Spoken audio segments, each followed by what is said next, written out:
"I suppose you get stuff of that kind through your hands pretty often," said Mr. Dillett, as he pointed with his stick to an object which shall be described when the time comes. And when he said it, he lied in his throat, and he knew that he lied. Not once in 20 years, perhaps not once in a lifetime, could Mr. Chittenden, skilled as he was in ferreting out the forgotten treasures of half a dozen countries, expect to handle such a specimen. "How much you sticking the innocent American buyer for it, eh?" "Oh, I shan't be hard on the buyer, American or otherwise. You see, it stands this way, Mr. Dillett. If I knew just a bit more about the pedigree, though anyone can see for themselves it's a genuine thing, every last corner of it, I should be asking rather more than I am." What's that, 5 and 20? "Well, multiply that by 3 and you've got it, sir. 75's my price." "And 50's mine," said Mr. Dillett. The point of agreement was, of course, somewhere between the two. It does not matter exactly where, I think 60 guineas. But half an hour later the object was being packed, and within an hour Mr. Dillett had called for it in his car and driven away. Mr. Chittenden, holding the cheque in his hand, saw him off from the door with smiles, and returned, still smiling, into the parlour, where his wife was making the tea. He stopped at the door. "It's gone," he said. "Thank God for that," said Mrs. Chittenden, putting down the teapot. "Mr. Dillett, was it?" "Yes, it was." "Well, I'd sooner it was him than another." "Oh, I don't know. He ain't a bad fellow, my dear." "Maybe not, but in my opinion he'd be none the worse for a bit of a shake-up." And what then of Mr. Dillett and his new acquisition? What it was, the title of the story will have told you. What it was like, I shall have to indicate as well as I can. There was only just enough room for it in the car, and the drive was an anxious one. At last his door was reached, and Collins, the butler, came out. "Look here, Collins, you must help me with this thing. We must get it out upright, see? It's full of little things that mustn't be displaced more than we can help. I think we'll have to put it in my own room, on the big table. Yes, that's it." It was conveyed to Mr. Dillett's spacious room on the first floor, looking out on the drive. The sheeting was unwound from it, and for the next hour or two Mr. Dillett was fully occupied in extracting the packing and setting in order the contents of the rooms. When this congenial task was finished, I must say it would have been difficult to find a more perfect and attractive specimen of a doll's house in Strawberry Hill Gothic than that which now stood on Mr. Dillett's knee-hole table. It was quite 6 foot long, including the chapel and oratory, which flanked the front on the left as you faced it, with the stable on the right. The chapel had pinnacles and buttresses, and a bell in the turret. The stable was of 2 stories, with a clock, and a Gothic cupola for the clock bell. Pages might be written on the outfit of the mansion, how many frying pans, how many gilt chairs, carpets, pictures, and chandeliers there were, but that must be left to the imagination. The house was also fully populated with a gentleman and lady in blue satin and brocade, respectively. There were 2 children, a boy and a girl. There was a cook, a nurse, a footman, and there were the stable servants, 2 postilions, a coachman, 2 grooms. "Anyone else?" inquired Mr. Dillett. "Yes, possibly." The curtains of the 4-poster in the bedroom were closely drawn around all 4 sides of it, and he put his finger in between them and felt in the bed. He drew the finger back hastily, for it almost seemed to him as if something had, not stirred perhaps, but yielded in an odd live way as he pressed it. Then he put back the curtains, and extracted from the bed a white-haired old gentleman in a long linen nightdress and cap, and laid him down by the rest. The tale was complete. That night Mr. Dillett's whim was to sleep surrounded by some of the gems of his collection. There was no striking clock within earshot, yet curiously it is indubitable that Mr. Dillett was startled out of a very pleasant slumber by a bell tolling 1. Though there was no light at all in the room, the doll's house stood out with complete clearness. There were lights, more than one, in the windows, and Mr. Dillett quickly realized that what he was looking at was no 4-roomed house with a movable front, but one of many rooms and staircases, a real house, but seen as if through the wrong end of a telescope. "You mean to show me something," he muttered to himself, and gazed earnestly on the lighted windows. 2 rooms were lighted, one on the ground floor to the right of the door, one upstairs on the left. The first brightly enough, the other rather dimly. The lower room was the dining room. A meal had been eaten, and only wine and glasses were left on the table. The man of the blue satin and the woman of brocade were seated alone, and they were talking earnestly. The former abruptly rose and left the room, and the expression on the lady's face was that of one striving her utmost to keep down a fear that threatened to master her, and succeeding. It was a hateful face, too, broad, flat, and sly. Now the man came back, and she took some small thing from him and hurried out. He too disappeared, but a moment later he could be seen stepping out at the front door, looking this way and that, and then turning to the upper window that was lighted, and shaking his fist. It was time to look at the upper window. Through it was seen a 4-poster bed, a nurse or other servant in an armchair, sound asleep.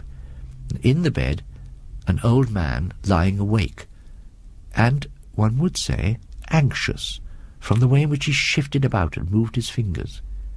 Beyond the bed a door opened, and the lady came in. She set down her candle on the table and roused the nurse. In her hand she had an old-fashioned wine bottle, ready uncorked.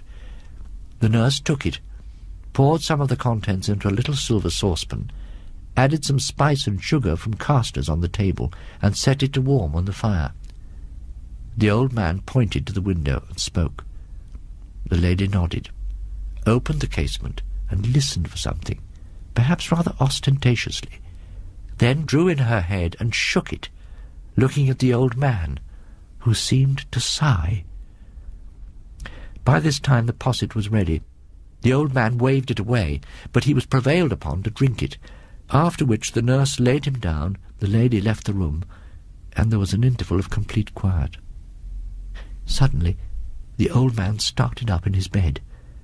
He must have uttered some cry, for the nurse started out of her chair. He was a sad and terrible sight, flushed in the face almost to blackness, the eyes glaring whitely, both hands clutching at his heart, foam at his lips. The nurse threw open the door and cried for help, but as the lady, her husband, and several servants rushed into the room with horrified faces, the old man collapsed under the nurse's hands and lay back, and the features, contorted with agony and rage, relaxed slowly into calm. A few moments later a coach drove up to the front door. A white-wigged man in black ran up the steps, carrying a small trunk-shaped box. He was met by the man and his wife, who led him to the dining-room, where he set his box of papers on the table while he listened to their story.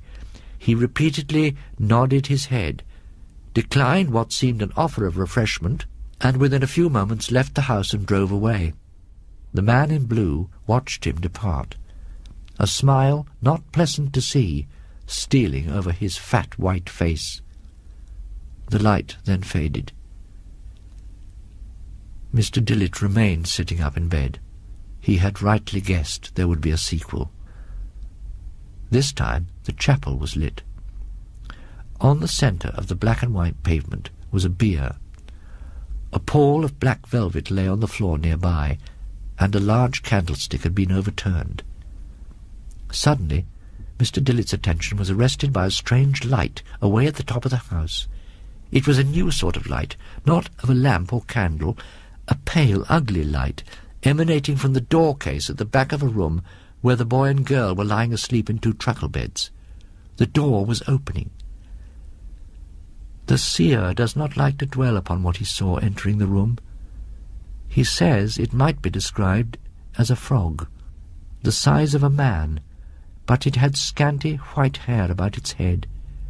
It was busy about the truckle beds, but not for long. The sound of cries, infinitely appalling, reached the ear. There were signs of a hideous commotion all over the house. Lights moved along and up, doors opened and shut, and running figures passed within the windows. The clock in the stable turret tolled 1, and darkness fell again. It was only dispelled once more to show the house front, Dark figures came down the steps, bearing first one, then another small coffin. The next morning, Mr. Dᴏ sent for the doctor, who found him in a disquieting state of nerves. He recommended a dose of sea air, and Mr. Dᴏ duly repaired to a quiet place on the east coast by easy stages in his car. One of the first people he met on the front was Mr. Chittenden, who likewise had taken his wife away for a bit of a change. Mr. Chittenden looked somewhat askance upon him when they met, and not without cause. "Well, I don't wonder at you being a bit upset, Mr. Dᴏ.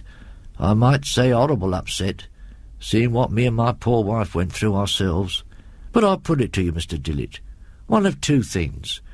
Was I going to scrap a lovely piece like that, on the one hand, or was I going to tell customers, I'm selling you a regular picture palace drama of real life in the olden time, billed to perform regular at 1 o'clock a.m. Well, next thing you know, Mr. and Mrs. Chittenden would be off in a spring cart to the county asylum." Later in the day, in what is offensively called the smoke-room of the hotel, the two men's conversation continued. "Honestly, Mr. Dᴏ, I don't know where it come from. It'd be some country house, that anyone could guess, but I'll go so far as to say this. I believe it's not 100 miles from this place. The man I actually paid the cheque to ain't one of my regular suppliers, and I've lost sight of him. But I have the idea that this part of the country was his beat, and that's every word I can tell you." The next day, Mr. Dᴏ repaired to the local institute, where he hoped to find the clue to the riddle that absorbed him. He gazed in despair at a long line of the Canterbury and York Society's publications of the parish registers of the district. No print resembling the house of his nightmare was among those that hung on the staircase and in the passages. Disconsolate, he found himself at last in a derelict room, staring at a dusty model of a church in a dusty glass case. Model of St. Stephen's Church, Coxham, presented by J. Merriweather, Esquire, of Ilbridge House, 1877, the work of his ancestor, James Merriweather, died 1786. There was something in the fashion of it that reminded him dimly of his horror. Dᴏ hurriedly looked out Ilbridge House in the register. It was not long before he found in there the record of the burial of Roger Milford, aged 76, on the 11th of September, 1757, and of Roger and Elizabeth Merriweather, aged 9 and 7, on the 19th of the same month. It seemed worthwhile to follow up this clue, and in the afternoon he drove to Coxham. In the north aisle of the church there was the Milford family chapel, on whose walls were tablets to the same persons. One slab told of James Merriweather, who in the dawn of life practised those arts which, had he continued, might have earned for him the name of the British Vitruvius, but who, overwhelmed by the visitation which deprived him of his blooming offspring, and later his grieving wife, passed his prime and age in a secluded yet elegant retirement. Mr. Dᴏ felt sure that in Ilbridge House he had found the scene of his drama. But he was unable to satisfy his curiosity. Apparently an older property had been demolished to make way for the red-brick mock-Elizabethan dwelling which currently occupies the site.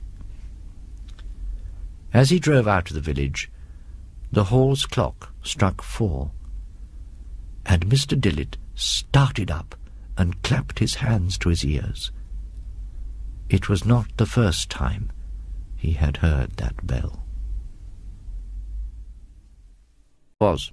Well, I'd sooner it was him than another.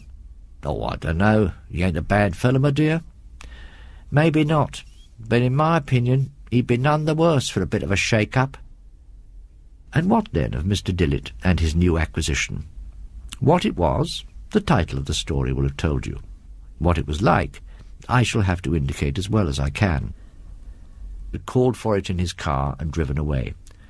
Mr. Chittenden, holding the cheque in his hand, saw him off from the door with smiles, and returned, still smiling, into the parlour, where his wife was making the tea. He stopped at the door. "It's gone," he said. "Thank God for that," said Mrs. Chittenden, putting down the teapot. "Mr. Dillett, was it?" "Yes, it was. I am." "What's that, 25? "Well, multiply that by 3 and you've got it, sir. 75's my price." "And 50's mine," said Mr. Dillett. The point of agreement was, of course, somewhere between the two. It does not matter exactly where, I think 60 guineas. But half an hour later the object was being packed, and within an hour Mr. Dillett had... "I suppose you get stuff of that kind through your hands pretty often," said Mr. Dillett, as he pointed with his stick to an object which shall be described when the time comes. And when he said it, he lied in his throat, and he knew that he lied. Not once in 20 years, perhaps not once in a lifetime, could Mr. Chittenden, skilled as he was in ferreting out the forgotten treasures of half a dozen countries, expect to handle such a specimen. "How much you sticking the innocent American buyer for it, eh?" "Oh, I shan't be hard on the buyer, American or otherwise. You see, it stands this way, Mr. Dillett. If I knew just a bit more about the pedigree, though anyone can see for themselves it's a genuine thing, every last corner of it, I should be asking rather more than